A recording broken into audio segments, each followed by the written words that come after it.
Hey friends, I'm Laura Johns, founder and CEO of the Business Growers, and thank you for joining the No Grow Scale podcast. Today we're going to talk about 90-day MSP marketing plan, quick wins for immediate results. We're going to tackle, something that I know probably keeps a lot of you up at night, which is marketing your MSP business. Here's what I see time and time again: talented IT business owners who are excellent at serving their clients, but struggling to maintain a consistent flow of new leads. And it's not just you, it is a very normal struggle that a lot of managed services providers have. Some months you're swamped with new prospects, other months it's cricket, it's feast or famine. So we're here to fix that. Today, I'm going to break down a really practical, very action item oriented 90-day marketing plan that can help you break out of that cycle. No fluff, no complicated strategies, just really straightforward steps. This is not a whole built out marketing plan. It's just a couple of things that I'm telling you right now. Hey, start implementing these today if you're not sure what to do. Okay. So starting with phase one, I like to call it the first 30 days, the foundation phase. The biggest mistake I see MSPs making is they're jumping straight into marketing tactics without getting clear on two really critical elements. One is who they're targeting, and two, what makes them different, right? If you sound exactly like every other IT service provider out there, then you are every other service provider out there. So in your first month, start by creating what I call your ideal client profile, your perfect client profile. This isn't about just listing some industries that you serve. It's identifying specific characteristics. For example, are you best suited for a business with 20 to 50 employees who are heavily regulated? Maybe. Companies that are scaling quickly and that need to get really specific on cloud solutions, that get really, really dialed in on, okay, who exactly are we serving? What do they look like? Who's the decision maker? Is it a male or female? What's their title?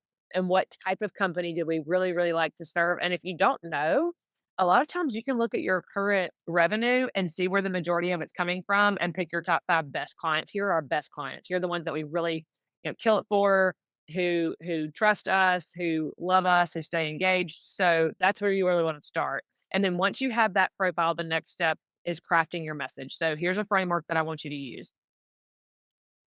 We help blank specific business type solve blank specific problem through blank our unique approach. So you need to know those three things: specific type of business you serve, specific problem you solve, our unique approach. I love it if you give your unique approach a title, even better. For instance, we help medical practices with more than 10 positions. We help medical practices with more than 10 positions eliminate IT related HIPAA violations through our proprietary compliance monitoring system. Doesn't that sound amazing? We want that. We want to eliminate, you know, IT related HIPAA violations. Yes, sign us up. So versus we make IT less stressful. Well, that doesn't identify a very specific pain point for a very specific person. So the final piece of your foundation outside of those things is your website. You don't need a complete overhaul all the time, but you need to focus on these key changes. Updating your homepage headline to reflect that new message that we just talked about, adding specific client samples or case studies all over the homepage that match that perfect client profile, and then create a clear, compelling call to action. Learn more, get started is really not what's doing it. You need to make sure something that's really tied to value, like a network assessment, a free security audit, something like that. Those are the things that we're looking for in your call to action. Okay, phase two. Now that your foundation is solid, months 2 and 3 are all about getting in front of your ideal prospects. Here's where a lot of MSPs go wrong. They try to do everything at one time. Instead, I want you to focus on just 3 channels that work consistently for MSPs. First, email marketing. On my YouTube channel, I have a whole webinar that we're about to do specifically on email marketing, but don't do generic newsletters only. Instead, create what I call really, really insightful emails, short, focused messages that share a specific problem you solve for a client along with the impact it had on their business. The key is to make it relevant for your target audience and serve them with content that's going to help them, not just sell them. Okay. For example, if you're targeting law firms, share how you helped another law firm recover from a ransomware attack without losing any billable hours. Get a quote from them, get a video, get a testimonial. That's really powerful email marketing. The second channel is LinkedIn, but with a twist. Instead of just posting content, honestly, the technical content has got to go. We can't post technical specs or servers or information about all this technical stuff that they don't care about. Instead of just posting content, use LinkedIn for direct outreach. Spend 15 minutes identifying and connecting with 3 prospects, and then another 15 minutes engaging with their content.